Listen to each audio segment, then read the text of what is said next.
My name is Joyce Seki. I'm your online therapist and emotional wellness coach. I'm always concerned about your mental well-being and emotional wellness. In today's video, I want to talk briefly on worrying.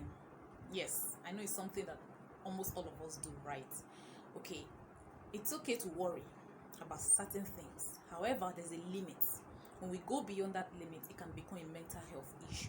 So let's talk about this and how we can actually navigate through the things that we're worrying about.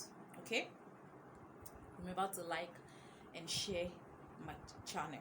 Okay, thank you. We worry a lot as humans, right? And it has become like a part of our lives, and I think it's part of our existence.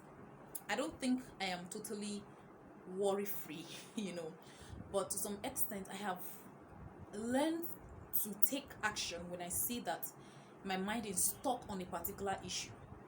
So that means I have a level of control, and this has been helpful to my mental health on issues that arises in our daily life and all of that. Okay, I've met too many people send me messages online, and I've had chats physically. I've worked with some clients who have the habit of always worrying, and I've worried excessively in the past.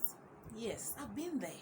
Most of the things that I talk about, that I help people with, are things that I have successfully managed for my own personal life. I worried. There was a time I worried so much. I worried about the bad job I was in, the relationships, family. I worried about so many things. I worried about my own health, my lack of appetite for food, and all of that. So I've worried well, and it didn't help me. If there's anything that I can pick from worrying, it's that it depreciates us. Okay, it takes away our presence, our now. It stops us from enjoying the moment. Those days when I used to worry a lot, I was often grumpy. And a lot of people that I've met who are often worried about stuff are the same. Unhappy, complaining. Why? Because they're worrying over stuff, and they've never sat down to think about what they can do about those things. So I was once there, I was stuck.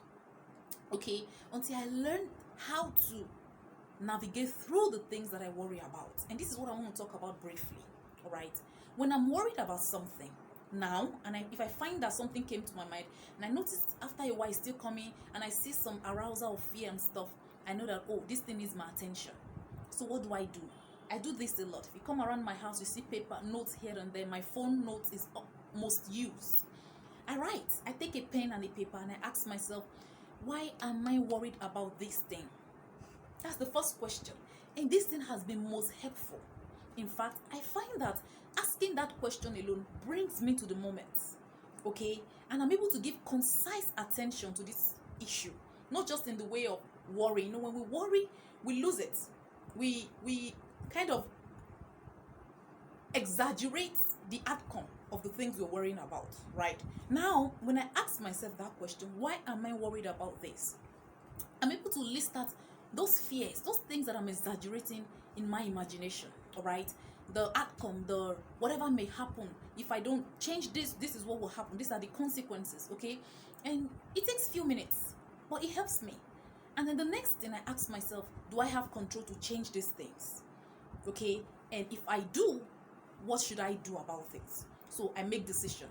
Is it that I'm in a relationship, I'm not happy, there's constant quarrel? Do I still want this relationship? Do I want to call this person and have a talk? I've done this before. I've prepared myself, called, and long hours talk. Yes, and eventually that led to a peaceful breakup. So I have gone through all this, and it helped me. At least for some time I had a relief before I started to grieve the heartbreak, But then I'm just giving you an instance of the opportunity we have to actually make decision. And leaving that relationship was helpful for me in the long term. All right, I had peace. I had myself back because I thought I was losing it. Okay, so you ask yourself, why am I worried about this? Okay, do I have control over the thing that I'm worried about? Like in a relationship, you're in a relationship that is bringing you constant pain. You're worrying, you're afraid. You have nothing to lose. You can make the decision to either leave this relationship, or if you stay, you want to find a way to cope. But don't just be there ruminating. Because when we constantly ruminate over issues, it means that we're thinking about these issues, we're focused on it, we're thinking about it so much that it arouses feelings of fear, helplessness, desperation, and all of those heightened emotional reactions. Okay, and in time, we can fall into anxiety. That means it's not having a negative impact on our mental health. Okay, so we want to help ourselves. If you don't have control over something, let it go.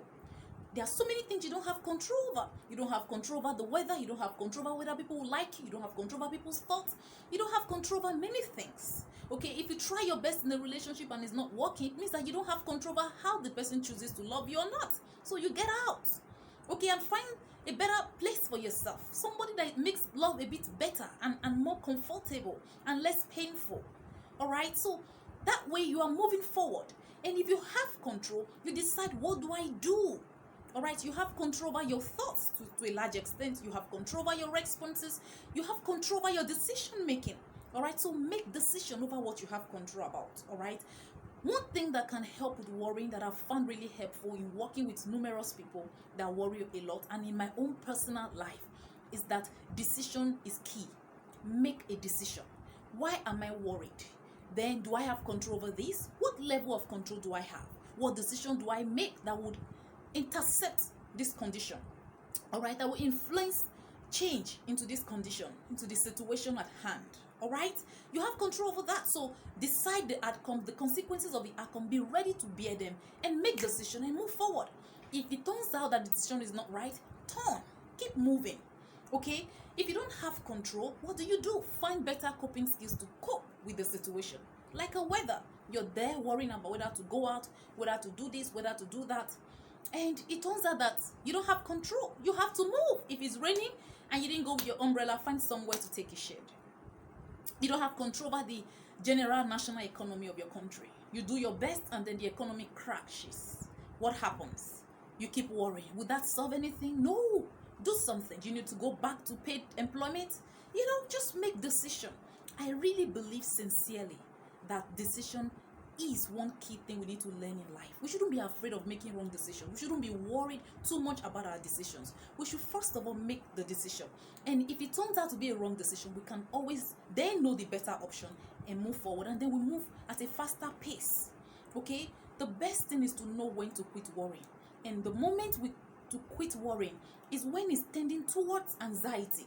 Okay? When it's tending towards helplessness, desperation, heightened reactions. Okay, when you cannot focus on something else beside that thing that you worried about, it means that it is taking away your now. It is taking away the power that you have in the present, and you can't afford to lose that. It means that you have to deal with what you worried about. Okay, so always remember, ask yourself, why am I worried about this? Practice journaling. Practice the act of writing, putting down your thoughts. Okay, it's very helpful. Write out honestly, without judgment, why you're sincerely worried. Determine what you can do about those things that you have control about. And the ones you don't have control about, determine how you're going to cope with them. Okay, when you do this often, it becomes a practice. For me, it's habitual now. We're habitual beings. Anything we consistently do becomes a habitual part of our lives. Okay, so when we do this, we find that worrying has become a thing of the past. That's what you want, right? That's what I want.